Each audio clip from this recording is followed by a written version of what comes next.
Or are you looking for thought-provoking commentary and hard-hitting analysis?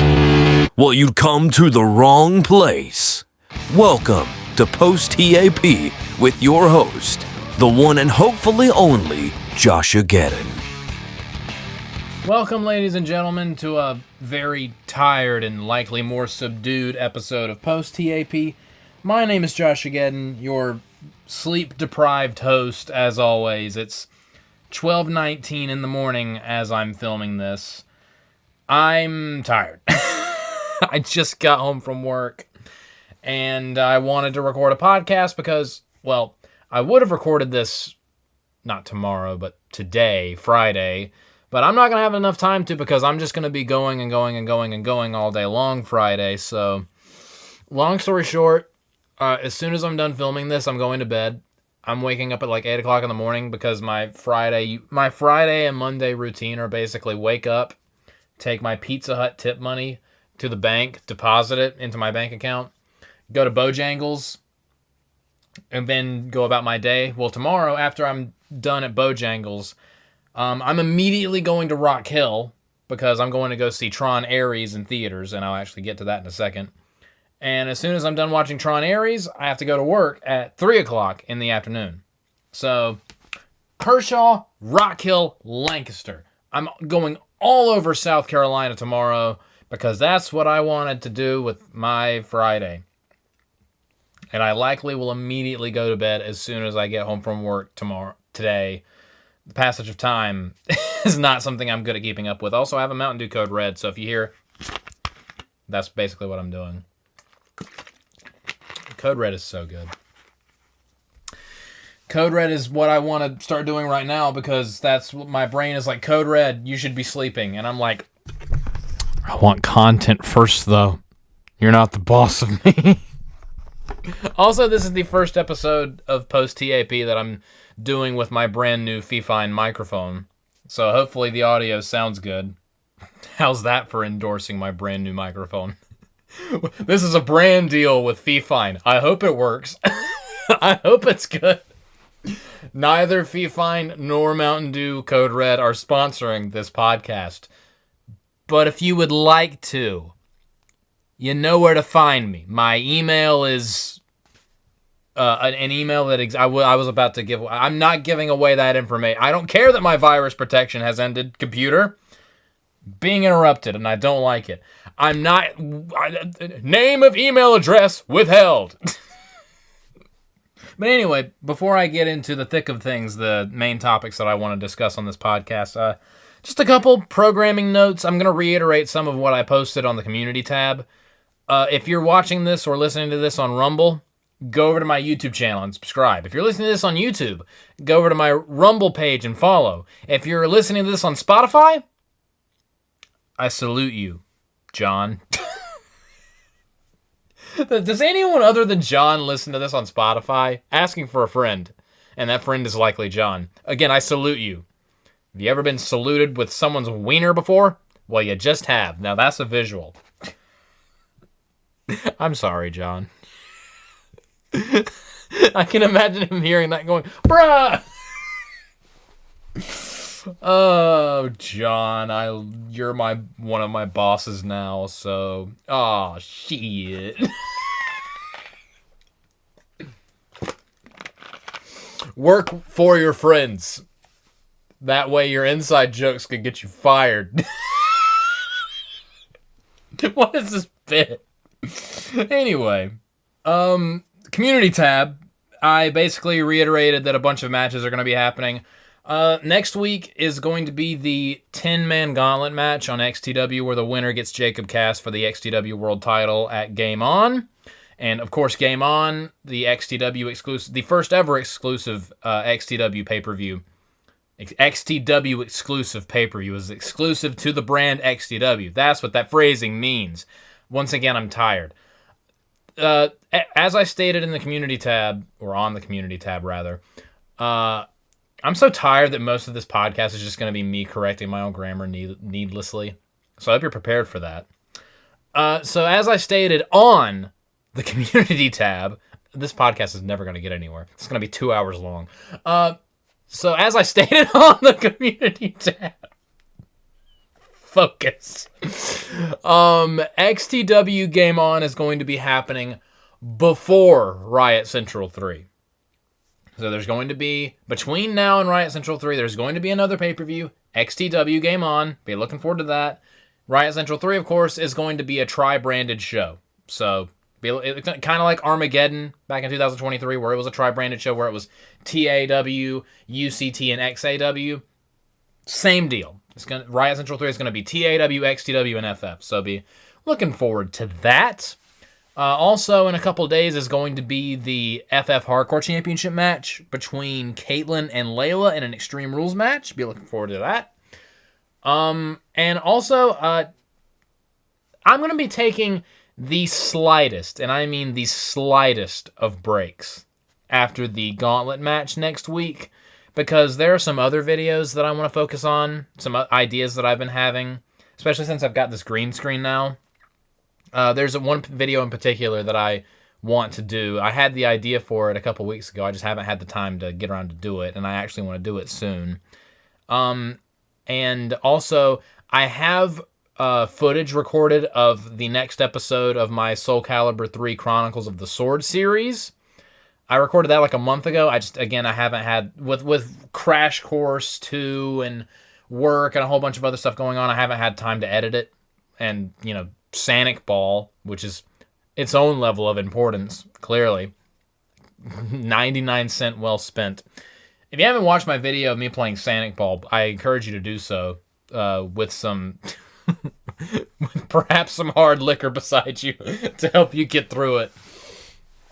But yeah, I want to get that video of Soul Calibur. I think it's episode 7 of Soul Calibur 3 Chronicles of the Sword. I want to get that done and published.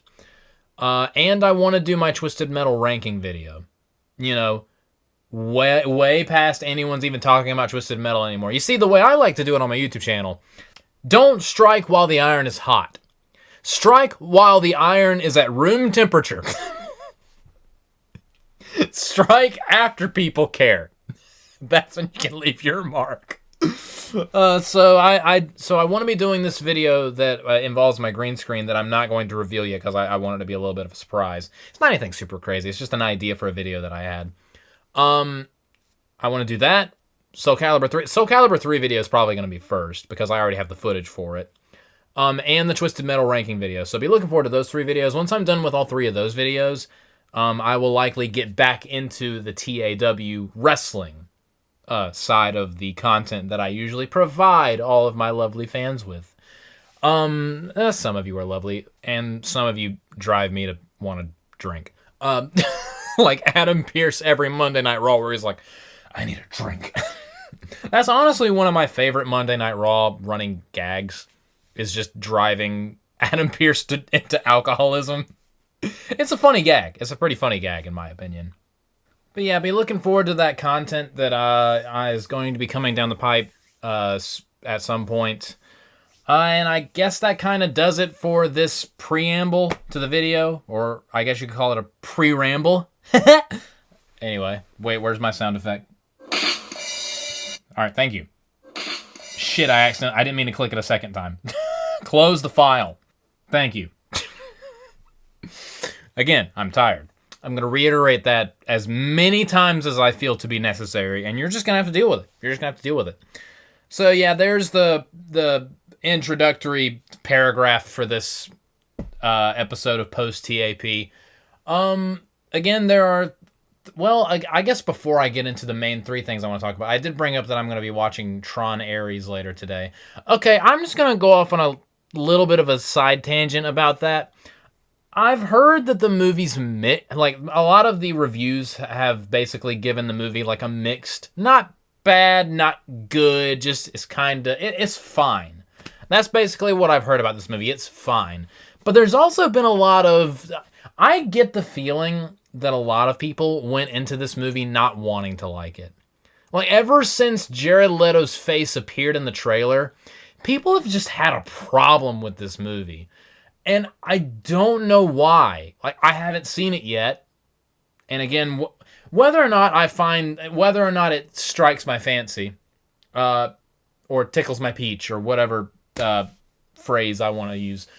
I may do a TAP on Tron Ares. I might just bring it up on the next episode of Post TAP. Depends on whatever I feel. But I don't know why people have just had such a negative view of the movie before it even comes out. Like, I get that nowadays people just hate Disney. I get that, and it's deserved. Very well deserved.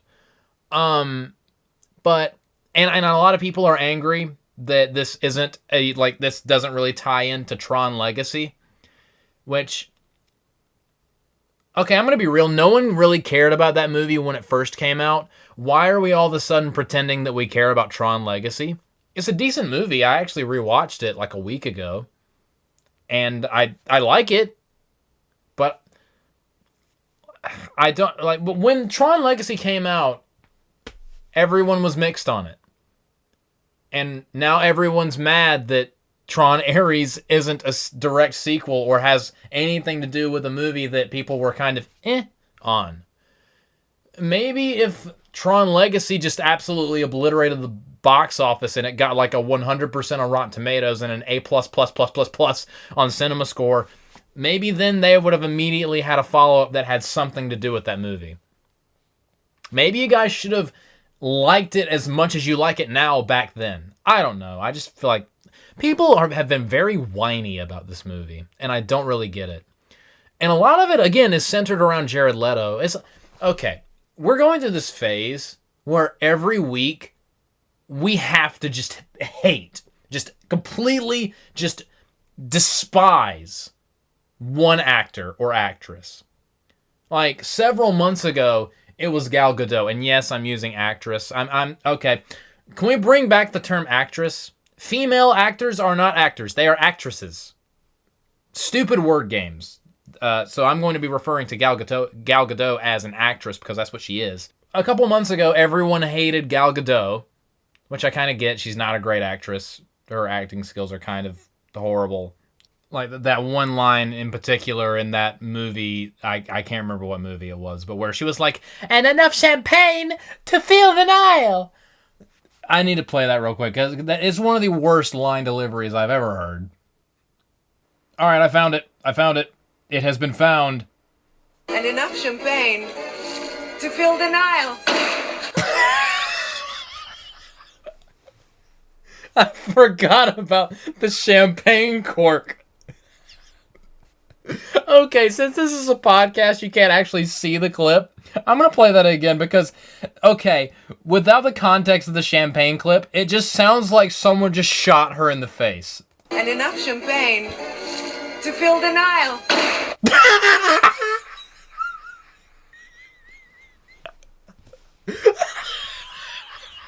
It sounds like someone just executed her.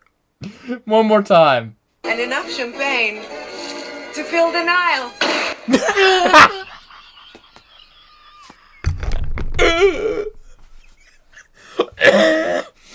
Oh, that is funny.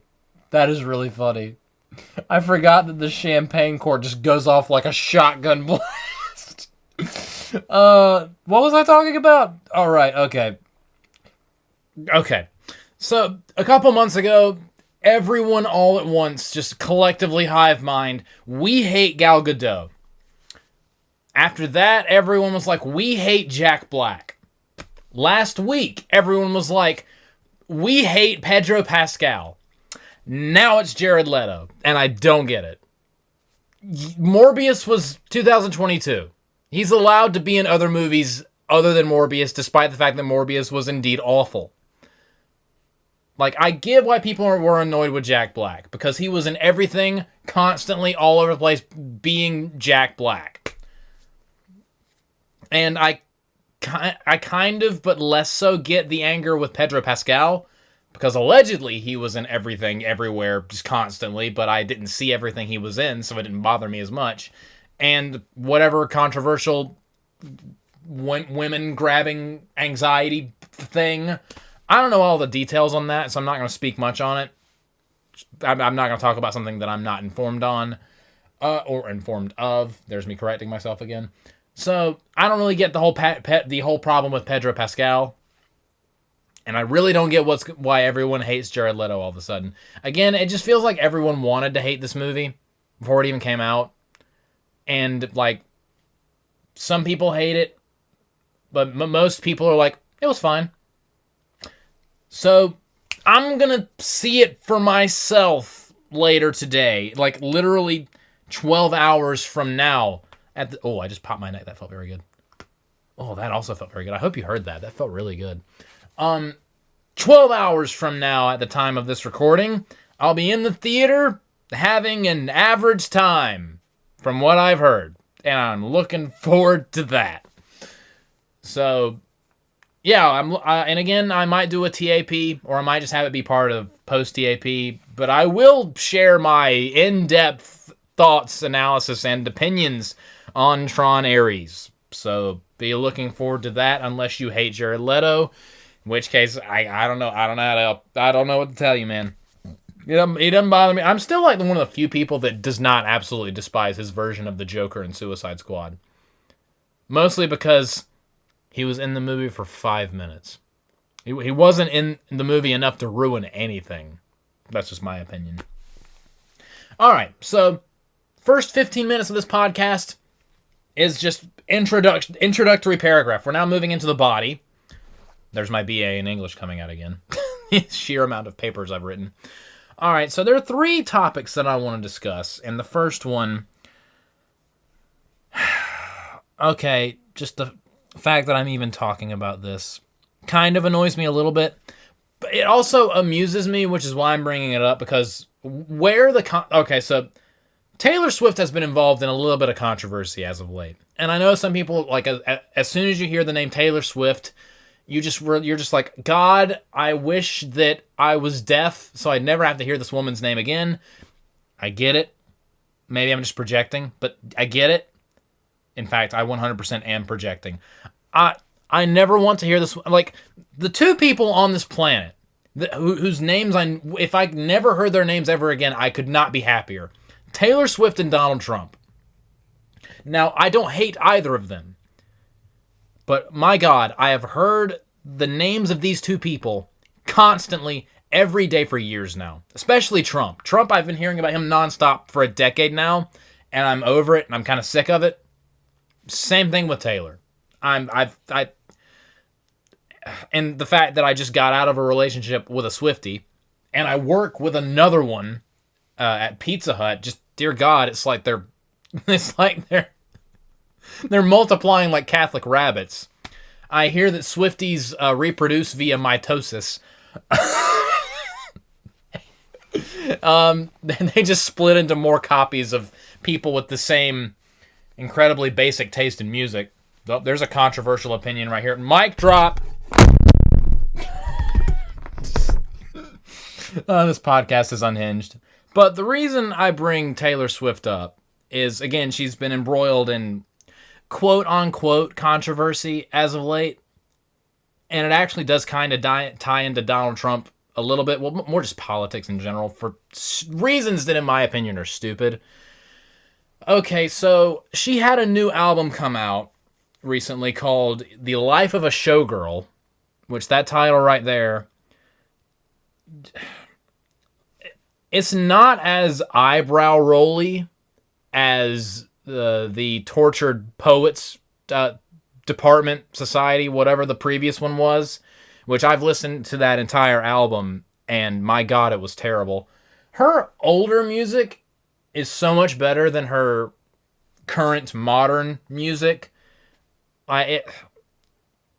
Anyway, and I'm not even into country music. I hate country music, but it just sounds like her. It sounds like her older music was back when she still had a soul. This entire podcast is going to go over very well with the Swifties, I can already tell. Millions of dislikes and death threats. But, so she had this new album come out. It even had Sabrina Carpenter involved in it. I think like she collaborated in one of the songs. I hate that I know that. But from what I've heard, this album, funnily enough, like Tron Ares, has had a very mixed reception. Very mixed reception. I think the funniest comment that I've seen on the internet about it is someone tweeted, I said that this album sucks and I didn't even get any death threats. That's how you know it's bad. When the Swifties aren't sending death threats, that's when you know that it's bad. Now, I haven't listened to it. I can't give my opinion on the album, mostly because I refuse to listen to it. Because I can't. I'm so sick and tired of hearing about this person that I literally just, unless it's at work and one of my coworkers is just playing it in the background, there is no way I'm willingly going to put on some of this woman's music ever again. So unless it's like playing as like OST in a movie that or a show that I'm watching, in which case I'll probably stop watching that movie or show and demand my money back. So just, I'm not listening to this album. Not gonna happen. My penis, me having a penis kind of prevents me from listening to it. But again, apparently this album has caused a lot of controversy and some recent decisions that Taylor Swift has been making as of late. For example, getting engaged and, having a relationship with a man is apparently a bad thing. A normal thing like a woman seeking a relationship with a man is apparently a bad thing. That's modern liberalism for you. Normal things are bad. There's the political angle of this video. Which is honestly what makes it all the more amusing. Okay, I guess we're getting into politics. Because this entire situation is also political in nature, unfortunately, because it just shows how stupid. The fact that Taylor Swift, for one, is still a household name after years and years and years of her being the epicenter of pop culture for God knows what reason.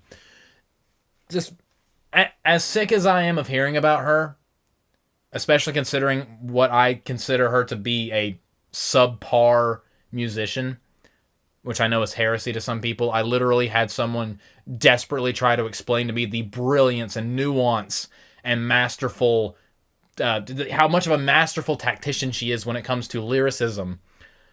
I literally had someone desperately try to explain that to me, and it was sad. And I was like, wow.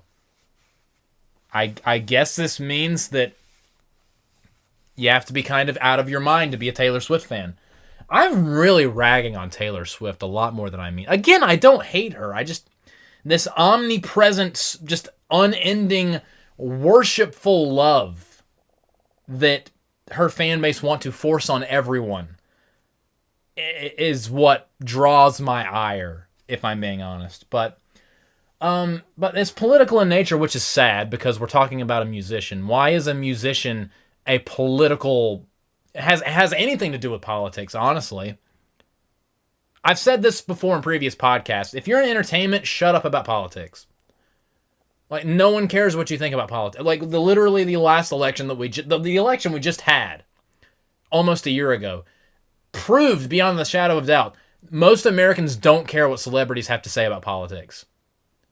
Like, literally, so many Democrats, where they were like, Taylor Swift endorsed Kamala. Kamala is 100% going to win now. The tide has turned. Didn't even make she didn't even win the popular vote. No one cares what Taylor Swift has to say about politics, okay? So why are we pretending like she carries any weight when it comes to politics now? Nothing has changed. But anyway. So, the controversy lies with this album. For one, apparently its lack of quality is breaking the minds of some people, which is sad and hilarious. But it's also making people question her political allegiance, which right off the bat, Taylor Swift, like most celebrities, they don't have a political allegiance. They don't have an allegiance to anything other than their brand and the amount of money they can make off of it. They're going to support the politicians that they're told to. Do you think Taylor Swift has any of her own opinions? Or at least opinions that she's willing to share publicly without someone giving her the green light? I hate to break it to you people, but celebrities normally aren't allowed to be themselves. Like they're largely they're told what to say, told who to vote for, because they only like, all right, break glass in case of emergency, have Taylor Swift endorse Kamala, because they were worried that Trump was going to beat Kamala. Like, why didn't and everyone like, even people without a brain were like, yeah, Taylor Swift's definitely going to endorse Kamala. No one was shocked. So, anyway, she doesn't have a political allegiance. She has the allegiances that she's given by, like, they're like, you will support this person if you want to continue being a success.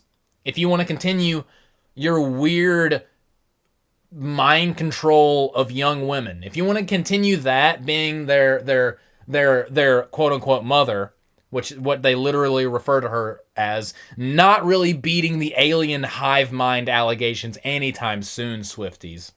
Like, kind of like CM Punk's pipe bomb promo from 2011 ages like a fine wine every day whenever WWE does something stupid. That Meat Canyon animation parody about Taylor Swift also ages like a fine wine every single day. Which is why they hated it so much, because how dare this fatteth maneth, speaketh the trutheth. So, but people are losing their minds because, for one, she is engaged to a man who is on a football team. For the love of God, football? That's the one thing me and liberals have in common. We both hate football. And but I have my own reasons for hating football. And their reasons are entirely because football is a very patriotic sport. And they hate patriotism. And when you think of football, you think of America. And liberals hate America. So that's a whole nother conversation. But you get what I'm saying. But her getting engaged to a guy, like, they're totally fine with her sleeping around because a celebrity, a famous celebrity, especially the one with the amount of reach that Taylor Swift unfortunately has, sleeping around basically gives them the green light to continue with their bad life choices. Her settling down is like the worst thing that she could do in their minds, because they're like, you mean it's not okay to be a whore? It's not okay to be miserable? What am I doing with my life? That's what a lot of the anger is coming from. It's coming from a bunch of sad, childless cat ladies. Another thing that ages like a fine wine every day is J.D. Vance's comments about childless cat ladies, which is basically a core tenet of Taylor Swift's fan base. Because now Taylor Swift is likely going to get married to whoever the guy is. Is it Travis something? Again, I don't care. I want to be as detached from all this nonsense as possible, unless there's something for me to make fun of, which is kind of why I'm riffing on it right now. So they see her settling down with someone, and they're likely going to get married, and God forbid they have kids. God forbid Taylor Swift get pregnant and not have an abortion. Because nothing would make Taylor Swift's sad, single, childless cat lady audience happier than Taylor Swift getting an abortion. There's a lot of touchy subject matter in this episode, which, hey, subscribe. like, comment, subscribe for some more borderline defensive analysis that you know is true. But yeah, like, I swear to God, if Taylor Swift announced that she got an abortion, there would probably be parades in the streets. And when she doesn't have an abortion and she actually has the baby, there will likely be riots. Because how dare you not kill your child? Because that's what we want to do. We want to have as much gratuitous sex as possible. And you're no longer encouraging our reckless lifestyle. How dare you enforce the patriarchal concept of having standards? How dare you, Taylor? That's why they're mad at her. That's where that section of the controversy, like, for one stage of the controversy is her fans, well, they should be used to her releasing mediocre to bad music, because that's her entire catalog, mediocre to bad. even though they're convinced that it's otherworldly and Shakespearean, because they're retarded. So if it's bad to them, they don't know how to handle not immediately worshiping anything that she shits out. So that's phase 1. Phase 2, like, I literally saw a video of basically of some stupid childless cat lady accusing Taylor Swift of becoming a Nazi, basically embracing Nazism.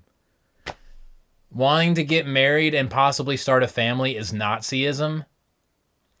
The left is really good at claiming things that are nowhere near inherently even in the same ballpark or universe as Nazism are indeed Nazism, and they wonder why they're losing power in this country. They're wondering why they're losing the culture war all of a sudden. If everything is Nazism, then nothing is Nazism. It's Syndrome from The Incredibles. If everyone's super, then no one will be. If everyone's a Nazi, then no one will be. But they fail to realize that because, again, they're retarded. Retardation is also a core tenet of liberalism. You have to be retarded to believe some of this dumb shit. So therein lies a big part of the problem. Taylor Swift basically endorsing something normal is like completely alien to these people, because they are, and it's Taylor's own fault because she's endorsed this childless cat lady, misandrist, all men are bad, even though my entire career is dedicated to me publicly writing songs about bad dating decisions that I've made throughout my entire life. So clearly I'm the common denominator, but I'm going to blame literally everyone else with these Men Suck albums. Like, I remember when she went on stage, that one thing that she was doing, I don't remember if it was a speech or a concert, where she said that she loves making men apologize, and I'm just like, wow, that's some serious misandry right there. Alternate universe, Tyler Swift goes on stage and says, I love making women apologize, and he is immediately dropped from his label, canceled, and possibly assassinated. So there's a nice double standard for you right there. But on the flip side, you have a bunch of conservatives, me being a conservative, you have a bunch of conservatives also losing their minds because they're like, Oh my god. Is she one of us? Is she getting red-pilled? My god! I'm gonna come! That's basically what a sad number of conservatives are doing right now, which is what they always do whenever any celebrity shows even an inkling of something that doesn't have anything to do with hating conservatism. Whenever a celebrity does something that could be mildly interpreted as right-wing, conservatives go completely gaga over it. They have the googly eyes. They look like they've seen a hot girl for the first time. And they don't know what to do with the fact that that feels like their pants are getting tighter. They don't know how to handle themselves. And it's genuinely pathetic. Look, we literally proved, again, I mentioned this a minute ago, but in November, we proved that celebrity opinion, celebrities in general, mean nothing anymore. We are as close as we ever have been to a post-celebrity worship society. Why do you want these people on our... Like, if they turn conservative, fine, cool. But for decades and decades and decades and decades, they have slandered conservatives, hated conservatives, mocked conservatives endlessly, and a lot of them still do. Stop losing your minds and drooling every time they take a 5-second hiatus from crapping all over you. Like, I get it, conservatives are so starved for celebrities being nice to them, so that whenever a celebrity has a very minor, slightly right-leaning opinion or action on anything, they go absolutely insane, like trained seals, like, oh my god! And I'm just like, why do you care what they think? Why, like, genuinely, why do people still care what celebrities think? Maybe we're not as far into the post-celebrity worship era I was hoping we were in. Look, I don't care at all if Taylor Swift is a liberal or a conservative. I really don't. Because I don't care about her. Me personally, by and large, with a few exceptions, I hate celebrities. I hate them. I mentioned one reason why. They have no convictions. They have no standards. They don't, like with all those famous comedians that literally just went overseas to Saudi Arabia and performed comedy over there for the big paycheck. And that was a big controversy in its own right, because they basically turned their back on all of their beliefs for a paycheck. That's what celebrities do. I don't know why anyone was surprised that Bill Burr would contradict everything he's ever done to go accept money from the Saudis and perform there. Same thing with Dave Chappelle. And then stupidly claim that they feel more free over in Saudi Arabia than they do here in the States.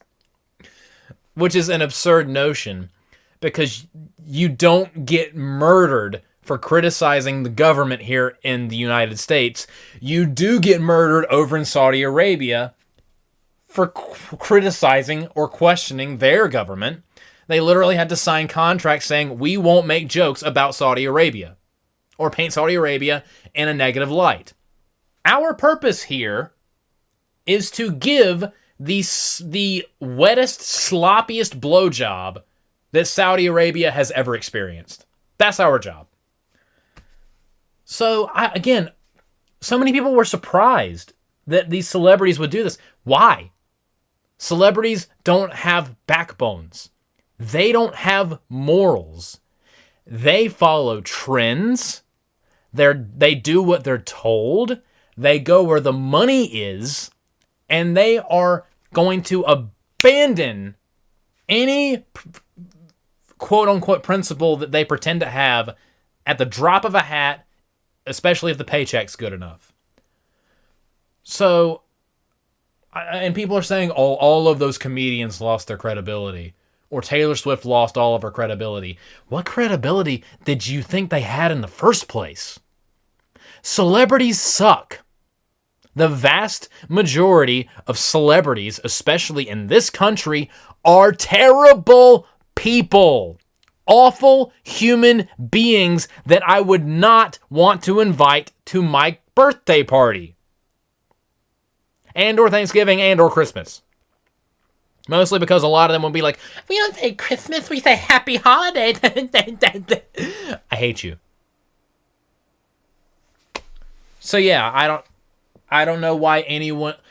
Honestly, part of what annoys me... Like, yes, the controversy around Taylor Swift's album and some of her life choices is funny, because it's funny to laugh at liberals. It always is. Like, it will never not be funny to mock and point your fingers and laugh at the left, because they deserve it. General rule of thumb is that when they're upset, that means something good is happening. When they're mad at someone, that means that person did something right. So that's always fun to make fun of. But at the same time, this shouldn't even be controversial. It really shouldn't. People are just ridiculous. No one should care what Taylor Swift thinks. No one should. I even said as much in the podcast, I think before, and I know I said it in the podcast after the election. If you voted for someone specifically because your favorite celebrity endorsed them, you have no business voting ever again. Like, if your vote was decided based on what a celebrity said, you're a moron and you have no business voting. You have no business being in charge of anything. I wouldn't let you drive my car. Like, seriously. So this culture war moment with Taylor Swift at the epicenter of it is so dumb. It is so stupid. Who cares what celebrities think? apparently a lot of people, and we should stop doing that. Like, my whole thing about this, again, I'll reiterate it, I don't really care what Taylor Swift thinks. I don't care what she does in her personal life. I don't even listen to her music because it pains me at this point. And the fact that there's so much controversy around this right now, where the left is melting down, which liberal women are always going insane over, like, they wake up in the morning upset about something, losing their mind over something. They go to work losing their mind over something. They lose their mind while they're eating, and then make sure you don't forget to lose your mind and get offended by something before you go to bed.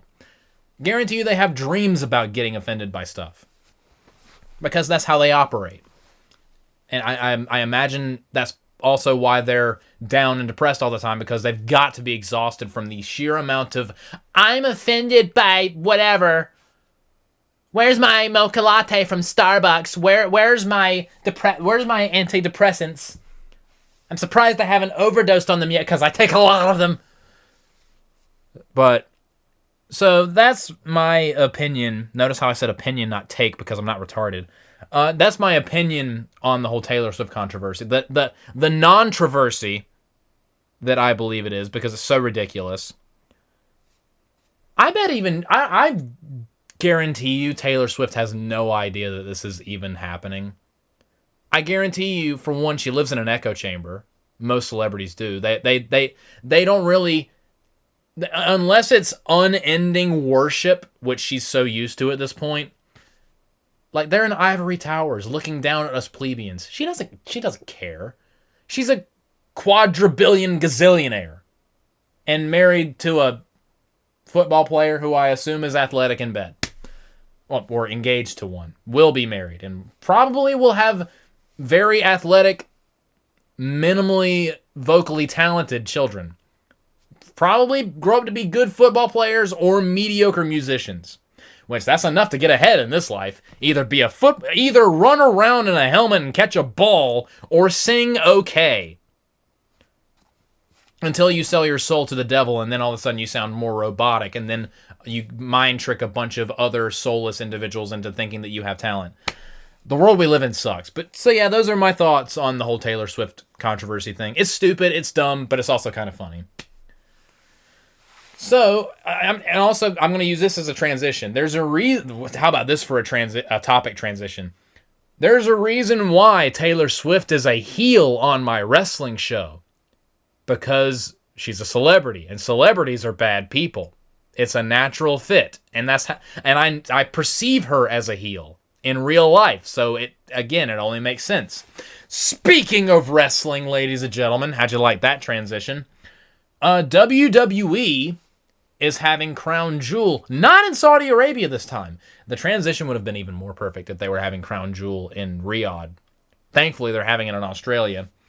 But they have Crown Jewel in Perth, Australia this Saturday at 8 o'clock in the morning. Dear God, 8 o'clock in the morning for a wrestling show on a Saturday. That is insane. So I'm going to pull up the card.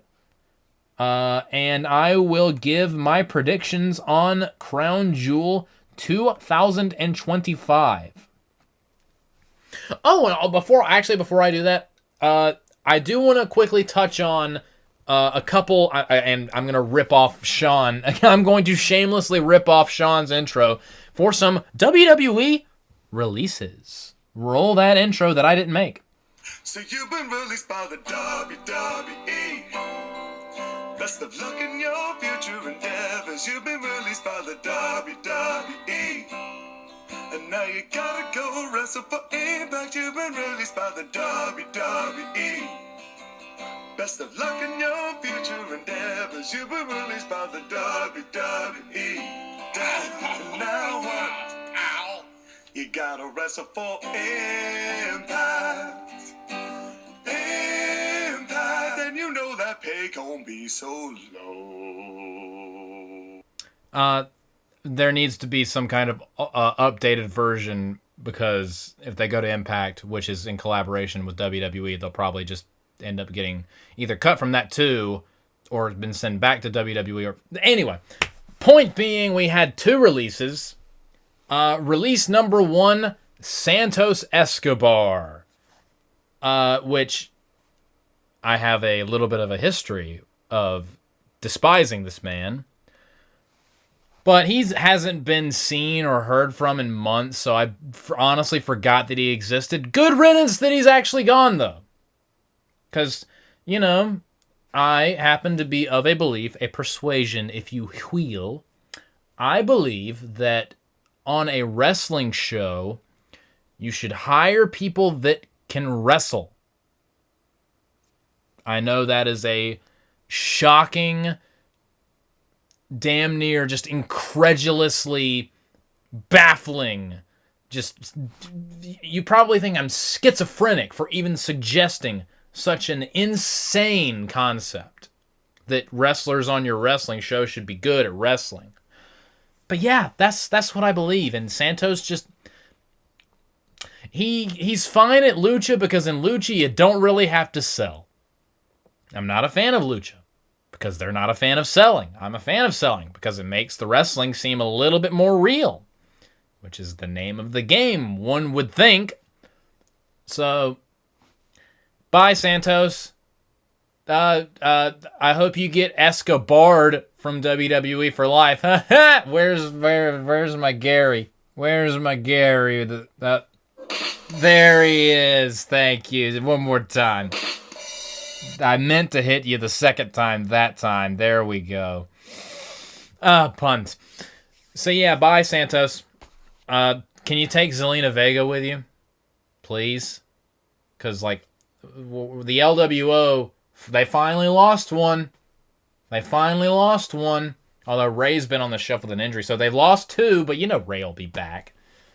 As soon as whatever's going on with Ray is over with, I think he had surgery or something. I need to look that up, but because again, it's been a while. There are actually a lot of people out with injuries right now. Bianca Belair's still out. Chad Gable's out. Ray is out.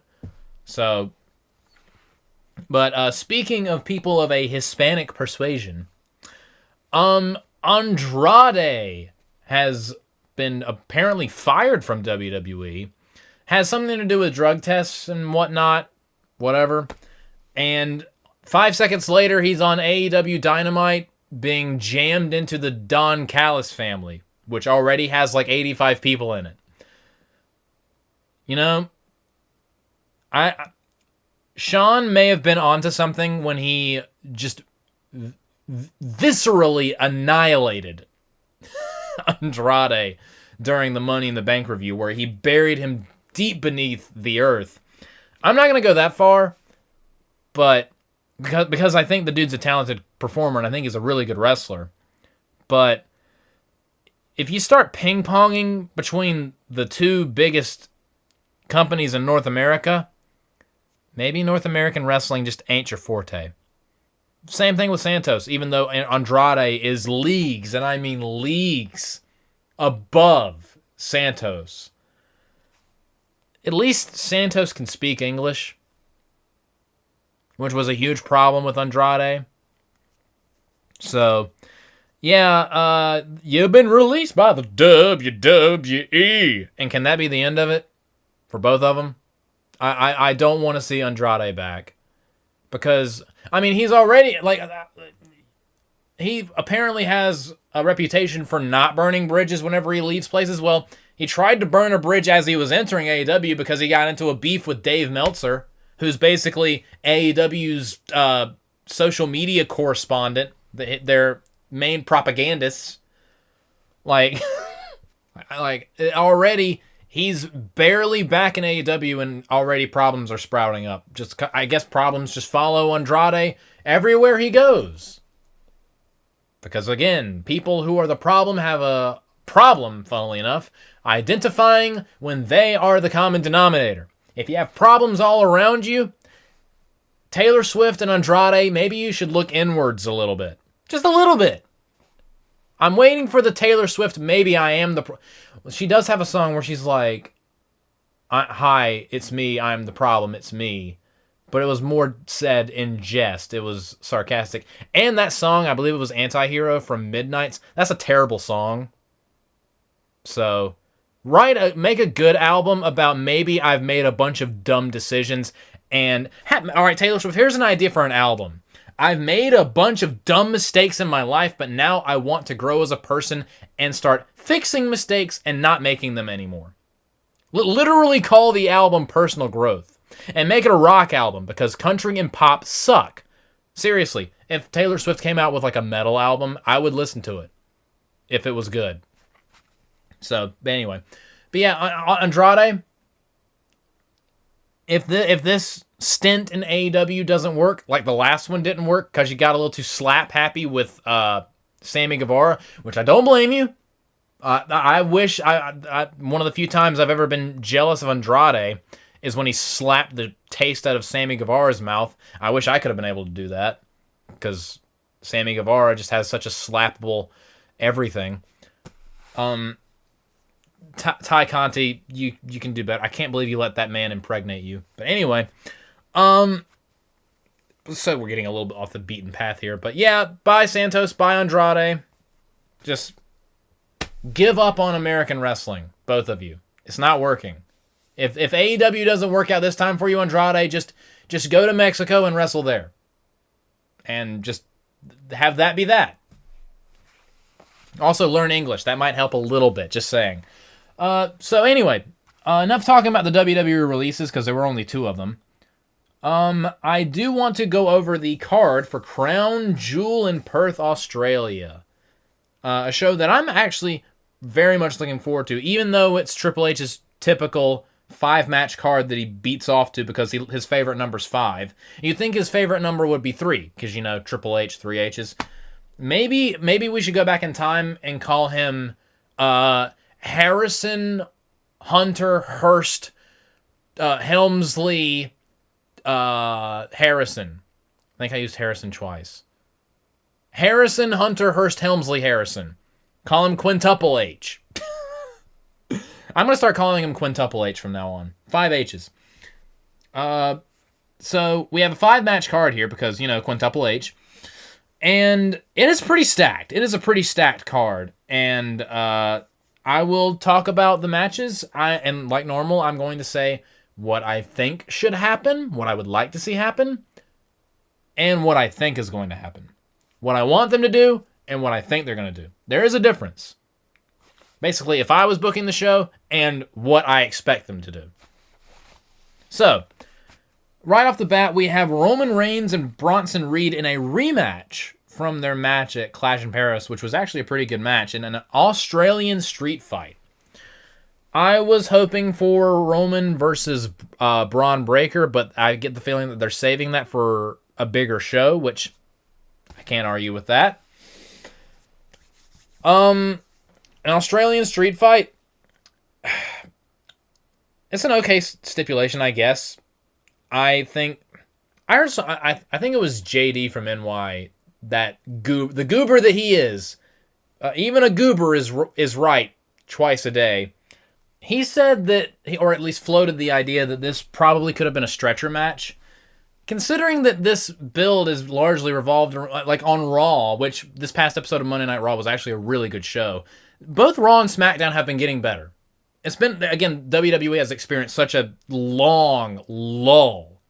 They've fallen off so hard from 2024 this year because of some truly awful, stupid decisions. Jey Uso. Excuse me, I'm dying from the new cancer strain known as Yeet. That was dark. But the point remains. Both Raw and SmackDown have been getting better. And Raw was really good. But on Raw, they mentioned how they claimed that Roman Reigns had never been stretchered out until Clash in Paris. I don't think that's true. I'm fairly certain that Roman Reigns has gotten the stretcher job a few times. But they basically made that like it was like, your dad never got stretchered out. Your uncle never got stretchered out. Why did you get stretchered out, you big Samoan pussy that looks like Jason Momoa? And Roman was like, I ain't a pussy, but you's a bitch. And then them's fighting words, and then they got into a kerfuffle. So yeah, I could totally, like, having this be a stretcher match, A, we haven't seen a stretcher match in forever. And B, if It would be different than what we like. There's usually like at least one kind of hardcore or no disqualification match on like every WWE show. There wasn't one at WrestlePalooza. I'll give them that. There was the good old fashioned Donnybrook we had at Clash in Paris. That like we had that, and SummerSlam Night 2 was basically Extreme Rules, the show, the movie, the TV show, the video game, the novella. So, I personally thought, I can't believe I'm saying this. I agree with JD from New York. Wow. The end is nigh. Still a goober, though.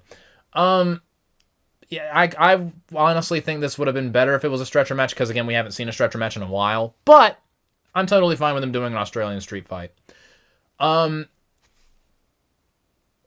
think that Bronson Reed needs to win this match. If it were me, Bronson Reed would win. Not clean.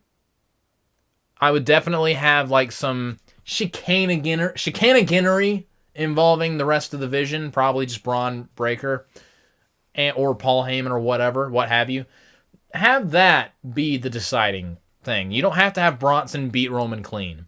If you had some serious balls, you would have Bronson beat Roman clean. If Roman loses in any way, shape, form, or fashion, it's not going to hurt him at all.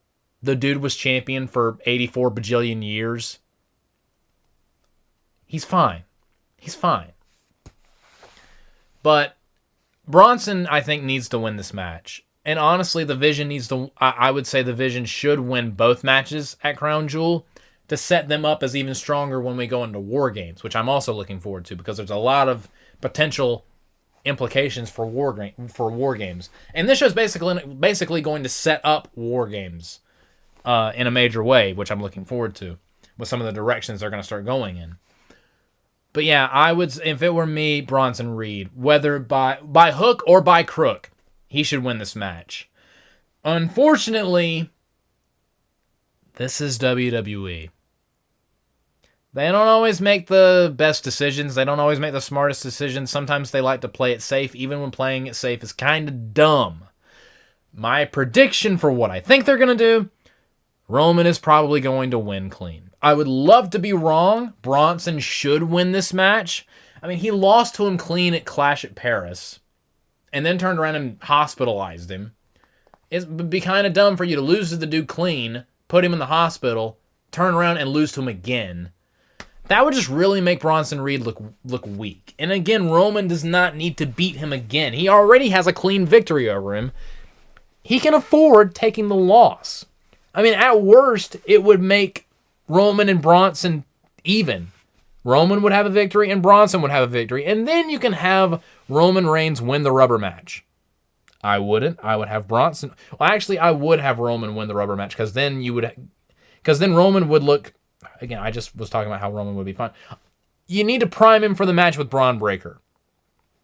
The inevitable clash with Braun Breaker. Battle of the Spears. An actual Battle of the Spears, by the way. Not that stupid match that we almost got at WrestleMania 36 between Roman Reigns and Goldberg. Spear versus Spear. It's a spear match. Stupid. So stupid. Thanks, Vince. But yeah, I believe that Bronson should win this match, but I think Roman's going to. I want Bronson to win, but this is WWE. We live on Earth. We don't always get what we want. Even what we want is the right thing. So, yeah. After that, we also have Rhea Ripley and Io Sky versus the Kabuki Warriors, Asuka and Kairi Sane. Want to just real quick point out that Io Sky and Kairi Sane had a really good match on Raw that nearly ended with Kairi Sane paralyzing Io Sky with an absolutely hellacious Alabama slam into the apron of the ring that looked so brutal that me, Joe Tessitore, and Wade Barrett, all three collectively went, "Oh my God." That was a sick bump. That was a sick-ass bump. And again, they're professionals. I mean, dude, Joshi wrestlers, they don't screw around. I don't care what Jim Cornette says. They do not screw around. They beat the shit out of each other. And they very much did in that match. That Alabama slam into the corner was straight up business. Io's lucky she didn't get hurt. That looked really, really rough. That was a really stiff bump. But yeah, this storyline is actually where Asuka's being, crazy and evil and trying to bully Kairi into doing what she wants, and Kairi's like, no, I don't want to do it. Slap the shit out of her. Okay, fine. It's a little cartoonish. It's almost anime-ish. And a little silly, but I'm kind of digging it. And I don't exactly know where they're going. So I'm kind of looking forward to this match. So we'll see. It's probably the match on the show that I'm looking forward to the least. Because it kind of has an undercard feel to it, even though it has Io Sky and Rhea Ripley involved with it. But my predictions for this match, I would like for Asuka to get the win in this match. But I would also be fine. I'm fine with either team winning, so long as Asuka's not the one defeated. If since they're in Australia, Rhea Ripley is likely going to get the winning fall or whatever. It has to be on Kairi, because if you beat Asuka, you kind of just then why do we need this program to continue? Because Asuka's the main bad of this story. Save beating her for later. But Kairi Sane pinned Io Sky on Raw, so that leads me to believe that she's probably going to be the one pinned. I would like for Asuka to get a pin, but I don't see it happening. But I'm also fine with the other team winning. What do I think is going to happen? I 100% believe that Rhea Ripley is going to... Either Rhea or Io are going to pin Kairi Sane. I feel like that's where they're going with this. It would make the most sense for Io Sky to get her win back from Monday Night Raw. But I can also see Rhea Ripley doing that because, Australia. Up next, we have... Okay. I have some thoughts on this match, conceptually, as it brings back some bad memories. John Cena versus AJ Styles. Literally brought forth because fans were threatening to riot if they didn't have John Cena versus AJ Styles one last time before John Cena retires. They have the most overrated feud in wrestling history. Their feud from 2016 to 2017 was good, but I don't think it was anywhere near as orgasmic as everyone makes it out to be. Their match at Money in the Bank, 2016, was pretty good. Their match at SummerSlam was really good, but very overrated. And my least favorite match of theirs was at the Royal Rumble because it was copy-paste the exact same match as the one at SummerSlam, but with the winner changed. It's just big move, kick out, big move, kick out, even bigger move, even bigger kick out, bigger move, kick her out, bigger, bigger move, move even bigger, kick out more bigger, kick out biggest kick out, even more biggest move. That's basically what their matches boil down to. Big moves and big kickouts. Rinse and repeat until they're like, all right, it's time to go to the finish. Oh, actually, it's the false finish. Okay, now this... All right, now AJ wins. Oh, now John Cena wins. That's basically how their matches go. And it's fine, especially if the crowd is hot for it. But at the same time, I like a little bit more psychology in my matches. I like a little bit more complexity, just saying. Doesn't mean I'm not looking forward to it. It'll be a spectacle. Like John Cena and Cody Rhodes at SummerSlam, that was a spectacle. Same with Logan Paul.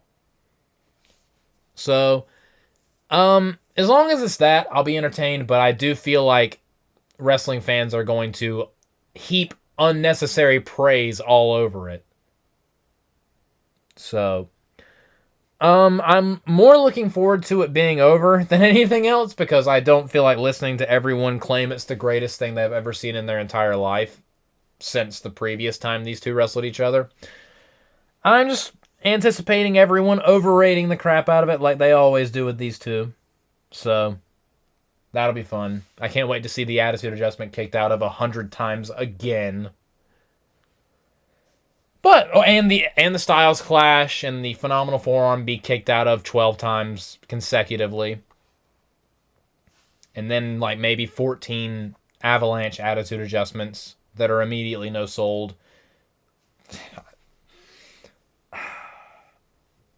You know, this might be a little controversial, but those John Cena AJ Styles matches were kind of AEW-ish in the doing big moves and kicking out of everything for an hour. From that kind of perspective, they were very AEW-ish. Less indie fed like, but still the point remains. Unnecessarily long, an absurd, a comically absurd amount of kickouts, and then everyone gives it 1,000,000 stars. Hashtag Dave Meltzer is stupid. So yeah, who do I think is going to win? John Cena versus AJ Styles. Honestly, I have no idea. I think they're going to give John Cena the win because they're not really doing anything with AJ Styles. He's running around challenging for the Intercontinental title every other month. And when he's not doing that, he's fighting the stupid Los Americanos, Grande Americano Latte Neapolitan mix. That I'm so sick and tired of the whole Grande Americano thing. It's so played out. Kaiser deserves better. Pete Dunne deserves better. Tyler Bate deserves better. So I think John Cena's gonna win this. Who do I want to win this? Who do I think should win this? I'm fine with either. Just give me a good match, even though it's gonna have 85 quadrillion kickouts. So I'm bracing it for Impact for that. Have fun. Whoever follows this match, have fun with that, because congratulations, you have reached the death spot. Hope you enjoy your stay, because the audience won't. I hope it's not this match. We also have Stephanie Vaquer, the Women's World Champion, versus Tiffany Stratton, the WWE Women's Champion, in a champion versus champion match for the Women's Crown Jewel Championship. I think this will be good. There's basically, like, for John Cena and AJ Styles, there's, like, not really a build. There's just referencing their past history, which I still think is overrated. This match has no build to it whatsoever. Has absolutely no build to it whatsoever. They had the most default, generic, just by the numbers, nothing happening contract signing of all time on SmackDown, which was just there to set up an angle with Julia and Kiana James. I was like, who's the female butler that's running around with... The female butler lawyer lady that's running around with Julia. Kiana James. Just to set up a tag team match for today. I keep forgetting that it actually is Friday today. For SmackDown. So that's fun. Can they coexist? What a unique and thrilling and never before seen concept for a storyline or match in WWE. Can they coexist? I've never seen this before. 184 bajillion times. I think it'll be a good match, though. If the crowd is not comatose for it, which John Cena and AJ Styles likely will render them comatose. I guarantee you one of the women's matches is following John Cena and AJ Styles, and I hope it's not this one. I think it'll be a good match, though. I think Stephanie Vaquer is going to win, and I think she should. Tiffany has basically been undefeated the entire year, so I think she can afford losing to the newbie in Stephanie Vaquer. So, and Stephanie Vaquer is more popular than Tiffany, so I think it makes more sense to give her the win. And we have what will be the main event: Cody Rhodes, the WWE Champion, versus Seth Rollins, the World Heavyweight Champion. I did not call him the undisputed WWE Champion because it is very much disputed because you have a World Champion in the opposite corner. Thus, making it very much disputed, making the undisputed distinction mentally redacted. But me mocking naming conventions aside, I'm also looking forward to this because this has a great build. They've had some great build to this over the past several weeks, plus drawing from Cody and Seth's history since Cody came back to WWE. What do I think is going to happen in this match, and what do I think should happen? My prediction, what do I think is going to happen, and what I want to happen, at Paul Heyman's behest, and without the knowledge of Seth Rollins, Brock Lesnar is going to come out. There's going to be a ref bump, and Brock Lesnar will bump the referee. Brock is going to F5 Cody Rhodes, allowing Seth to win the match and finally get a win over Cody Rhodes, which will set up Brock Lesnar being in the Vision's corner at War Games, or on the Vision's side of War Games. Because I do believe that Brock Lesnar is going to be at War Games. So my prediction is that Brock Lesnar costs Cody Rhodes the match, giving Seth the win. I think that's what they should do, and I think that's what they're going to do. Because it sets up more friction between Seth Rollins and Paul Heyman. The whole who's really in charge of the Vision here. And that sets up for a whole bunch of interesting stuff going into War Games. So Seth Rollins, I believe, has a very strong chance of winning this match. Cody beating Seth again doesn't really accomplish all that much, in my opinion. You accomplish more by having Brock cost Cody. Plus, a lot of people wouldn't see that coming. So, those are my predictions for Crown Jewel, which will be happening at 8 o'clock in the morning on Saturday. I'm probably going to watch it at around 11 before I go to... I go to work on Saturday at 5:30. I'll probably have the show watched before I go to work, because at some point, me, my dad, and my brother are meeting up at a Chinese restaurant called Hua Chang. They get something to eat. So hopefully I'll watch. I don't know if we're going to do a TAP on Crown Jewel or not. I haven't heard anything from Sean or Skylar about any interest in the show or watching the show or doing a review of the show. Kind of like Tron Ares, I might just have my thoughts on Tron Ares and my thoughts on Crown Jewel be the next episode of Post TAP. So I might just do that. I might do a solo, me doing it by myself, podcast, TAP, Pro Wrestling, TAW pay-per-view review of Crown Jewel, just whatever I feel like doing. Unless Sean and Skylar want to do a review, then we'll do the simulcast that we normally do, which will be a 3-hour discussion. Buckle your seatbelts, ladies and gentlemen. So we'll see. We will see. And I had a transition planned from the Taylor Swift controversy to wrestling stuff. Now I have a transition from wrestling stuff to my final topic. I found out yesterday, or it was either early yesterday or late the day before, that Zoe Stark, who was injured several, like near the beginning of the year in a match with Kairi Sane, where she did a springboard, she tried to do a springboard dropkick, but they mistimed it, and she practically destroyed her leg. Now, I have a little bit of a history of being very critical of Zoe Stark. I think she's kind of boring, and I think that some of her offense is stupid. I just don't really see a whole lot in her. I saw something about her that actually made me really turn a corner on her. I still have basically the same opinion of her wrestling ability, but I found out that she got baptized. I don't know if it was a couple days ago or last week, but she's been baptized and she has accepted Jesus Christ as her Lord and Savior. That is awesome. Congratulations. Welcome to the family, Zoe Stark. Is that your real name? Is Zoe Stark Zoe Stark's real name? I never study these things before. I never take these notes. Teresa Serrano, that's her real name. Teresa, welcome to the family.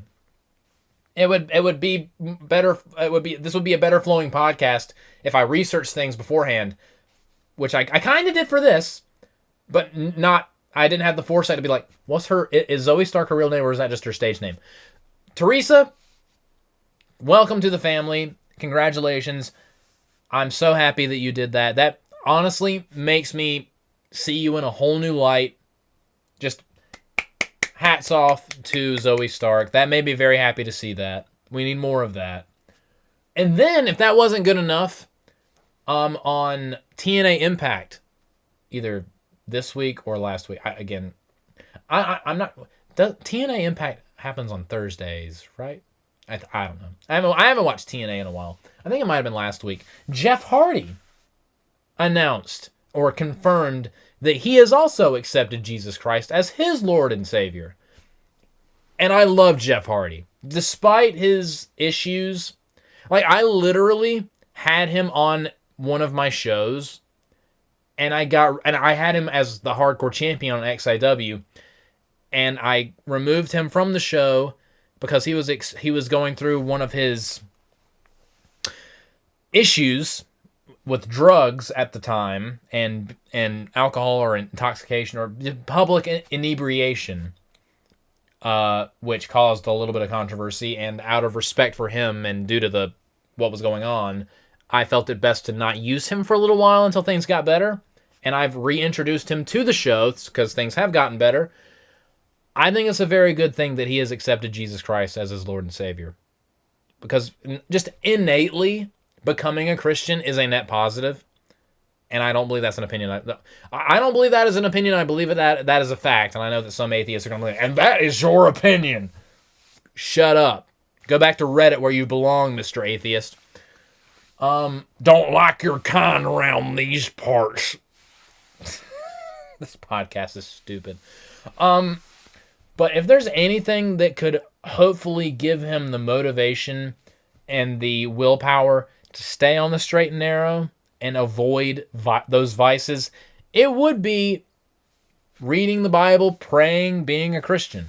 And I hope all the best for Jeff Hardy. Both Jeff and Zoe, congratulations to both of you. That finding out both of those things made me so happy. I can't say enough good things about that. Especially considering that I myself am a Christian. So I used that to transition into my final topic. It has to do with Christianity. Unfortunately. Because, okay, I'm a couple weeks late to this. Because, again, I've had a bunch of things going on. A couple weeks ago, some doofus went on some podcast run by some other doofuses. Doofi. Pretty doofy. A bunch of doofy guys have a doofy podcast where this super ultra mega doofus went on and claimed that he knew when the rapture was coming. We had yet another fake, false rapture prediction in the year of our Lord, 2025. And my God, I am so sick and tired of fake rapture predictions. Even more so, apparently it gained a lot of traction on TikTok, which doesn't surprise me because stupidity is basically what is bred on TikTok. TikTok is a breeding ground for the lack of having a functional brain. Like, it's like having a functioning prefrontal cortex is a bannable offense if you have a TikTok account. Donald Trump, rescind whatever executive orders you made protecting TikTok, please. I miss the day that it was banned. It was such a nice couple of hours. But anyway. So, apparently a bunch of people believed this guy, sold a bunch of their personal belongings, anticipating the rapture, and basically ruined their lives. Because, surprise, surprise, the guy was wrong, the rapture didn't happen, and now all of that guy's social media has gone dark. Because, it's proven that he's a dirty liar. Like all rapture predictors are. This infuriates me for so many reasons. Namely, because, okay, people who engage in this isn't not even an isolated incident. This has happened so many times.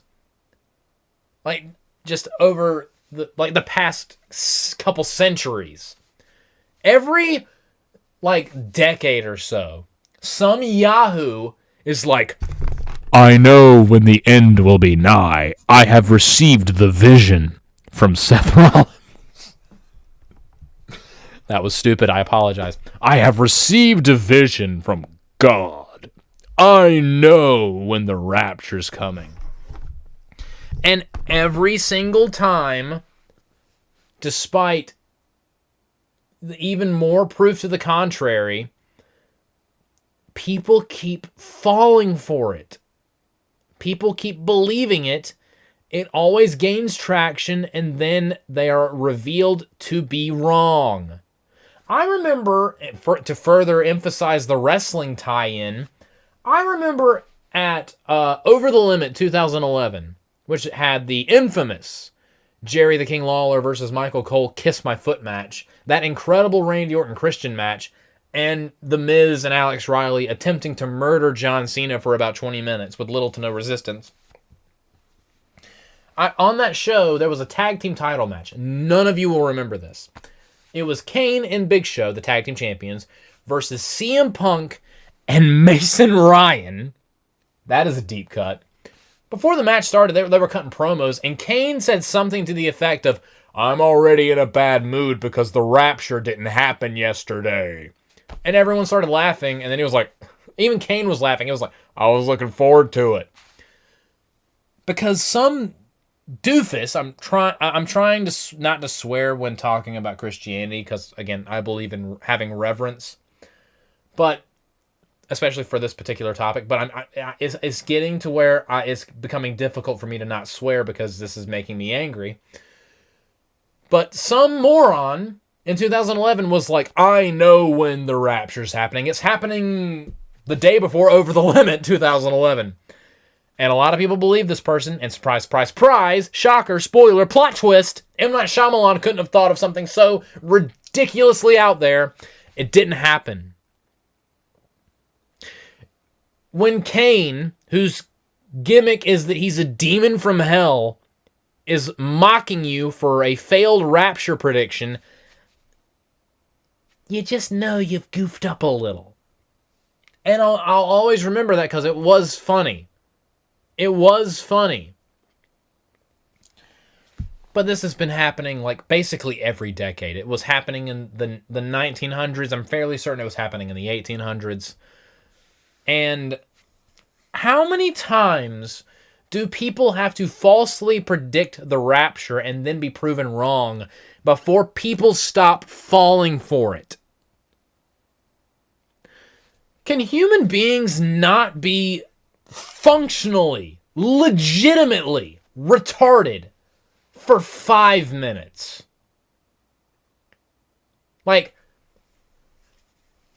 Oh my God, how many times?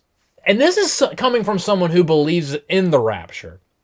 For those of you that don't know, I'll briefly catch you up to speed.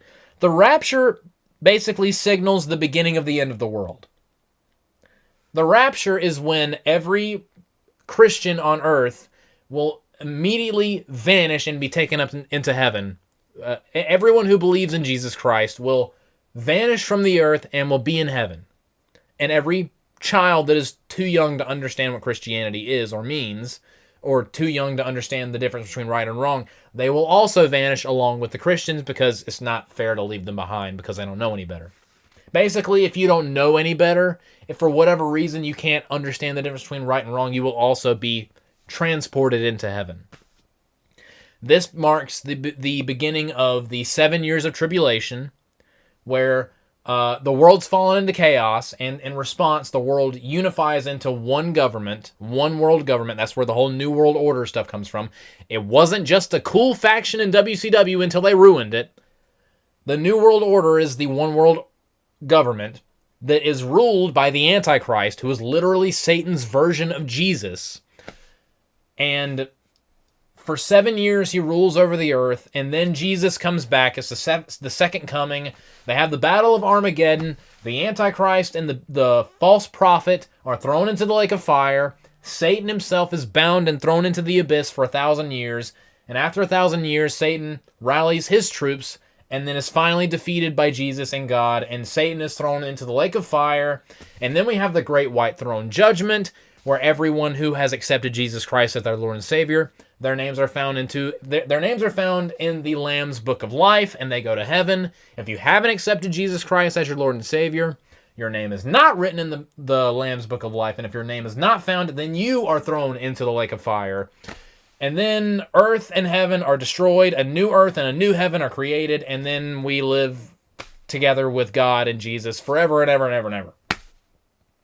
That's why the rapture is important. All of that starts with the rapture. And I know a lot of people are like, the rapture, it pushes glasses obnoxiously.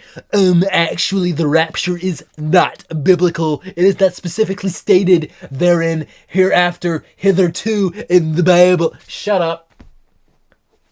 The rapture is taken from the passage. I can't remember what exactly the passage is, but basically, the dead in Christ, dead people who believe in Jesus, are taken up into heaven, and those who are alive in Christ, which we interpret as living people who believe in Christ, are taken up into heaven. That's where the idea of the rapture comes from. It might not happen exactly like that. There might be some differences. Because again, the entire book of Revelation is kind of insane and kind of hard to interpret. It's one of the more infamous books of the Bible. It's my personal favorite because it's the craziest thing you'll ever read. But that's basically the rapture. The rapture signals the last 7 years of the earth.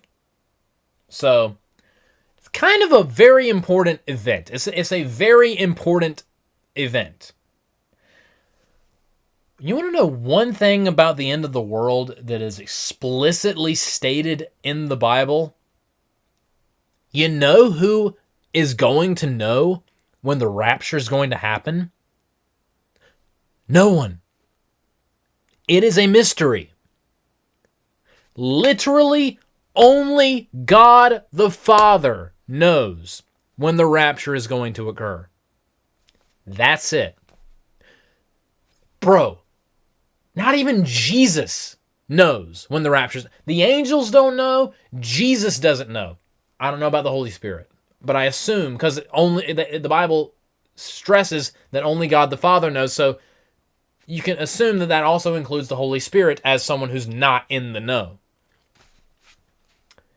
If 2/3 of the Holy Trinity don't know when the end of the world is going to start, why would some random schmuck on a podcast be granted this information?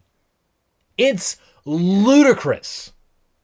So, and I will find that passage in the Bible right now. Okay, it is Matthew 24:36. And to further emphasize my point, I've pulled out all 3 of my Bibles. You know you've annoyed me when it comes to something about theology, when you've made me pull out not 1, but 3 different Bibles. Because this pisses me off so much. So I have my main Bible, which is, this is the Holman Rainbow Study Bible that my pastor gave me after I graduated high school.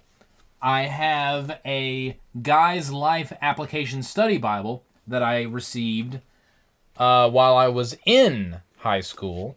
And I also have a manga Bible that literally has manga panels of like anime versions of biblical events drawn, like manga drawings. Like literally the cover is anime Jesus. It's actually really cool. So I have all 3 of my Bibles out, and I'm going to find Matthew 24:36 in all 3 of them. I'm going to start with the Rainbow Study Bible. All right, Matthew 24:36. All right. 24:36. Okay. Matthew 24:36 in the Rainbow Study Bible. But about that day or hour, no one knows, not even the angels in heaven, nor the Son, but only the Father. You'd think that that would be fairly, self-explanatory. Not much interpretation needed for that statement right there. Well, let's see what it says in the manga Bible. Matthew 24:36. Where are you at? It's literally in a section where Jesus foretells the future. Okay, it says, however, no one knows the day or hour when these things will happen, not even the angels in heaven or the Son himself. Only the Father knows. Basically the exact same thing. And I'm doing these 3 separate translations on purpose to further illustrate that they're all saying the same thing. Here's the Guy's Life Application Study Bible. 24:36. Where are you at? However, no one knows the day or the hour when these things will happen, not even the angels in heaven or the Son himself, only the Father. Literally the exact same thing in all 3 of my Bibles. Another thing that makes me angry about this is this really goes to show the difference between people who claim to be Christians and people who actually are. How can you claim to be a Christian if you don't even know what's in the Bible? How can you claim to be a believer in the Bible when you don't even know what's in it? And I'm not sitting here saying I'm a master theological debater. I'm not a master theologian. I'm not. I'm just a guy. I don't have every passage in all 3 of my Bibles memorized. I only have a couple passages memorized because when it comes to memorizing text, I'm not super good at it. But I know what's in there. I didn't even have, when I first heard about this whole thing, my immediate reaction was, doesn't the Bible literally say that no one knows when the rapture is happening? Not even Jesus? Sure enough, I was right because I know what's in the freaking Bible. It's alarming that many so-called Christians don't know what's in the Bible. And the reason why it's important to know in the Bible is so you don't fall for this kind of nonsense. My mom said the exact same thing when I told her about this. I listen, okay, I'm a fan of Moist Critical. He did a video on this, and I don't know what his religious affiliation is. He even literally said in the video, and I'm going to play a snippet of it right here. And it looks like, if you can believe it, that's not happening. And that's because no one would ever be able to predict the rapture. It is literally written in the Bible that no man would be able to predict when Jesus would be coming back. Yet, for some reason, people still take just Goober's word that this is the real rapture, and they end up, ruining their life preparing for it. Yeah, it's infuriating. Literally, the Bible could not be clearer. Literally, the Bible could not be more specific. It's infuriating that so many people still, in 2025, keep falling for this. Let me spell it out for you again. Any aspiring Christian or theologian or atheists and agnostics or whoever you are, if Hindus, hear my voice. If anyone is claiming that they know when the world's going to end, they're lying to you. Do not believe them. Use the brain that God gave you. He gave it to you for a reason. This made me so angry. And to top it all off, the dude who made this prediction, of course, his name is Joshua too. And apparently that same week there was some kind of murderer on the loose who shot someone. I think it was that dude that shot people at that ICE facility, accidentally killing some of the illegal detainees because he missed the ICE agent's. Way to go, moron. Apparently his name's Joshua too. That was just a bad week for Joshua's. And I'm sad. I don't claim them. One is a liar, the other is a murderer who's not even good at that. And I'm just like, man, being a Joshua was not fun in September. Just read your Bible. Like, to Christians out there, read your Bible or at least be aware of what's in it. I'm not saying you have to have your eyeballs glued to the page of your Bible every waking moment of every day. Like, know what's in it. Know the belief and faith that you espouse. Because when you fall for stuff like this, A, it proves that you don't actually believe it, because if you believed it for real, you'd know what people are talking about. You know the contents of it. And 2, you just look stupid. You look really, really dumb. Further enhancing the stereotype that Christians are stupid, might I add. So, if you could stop doing that, that'd be great. That'd be really great, because I really don't feel like having this conversation again. Please. Please, can this be the final time that... Can this be the last time that some moron makes a rapture prediction that is ultimately and inevitably going to be proven false? And can this also be the last time that people, like, en masse fall for it? Please. Can this be the last? Can this... I know that there's going to be another one in, like, 2032, and there's going to be one after that in 2049, and in 2057, 2066, and so on and so forth. It happens every decade. I don't know why, and I wish it would stop, because it's making my everything hurt. I would also like to think that God was like, I actually was going to do the rapture that day, but I decided against it because you make me angry.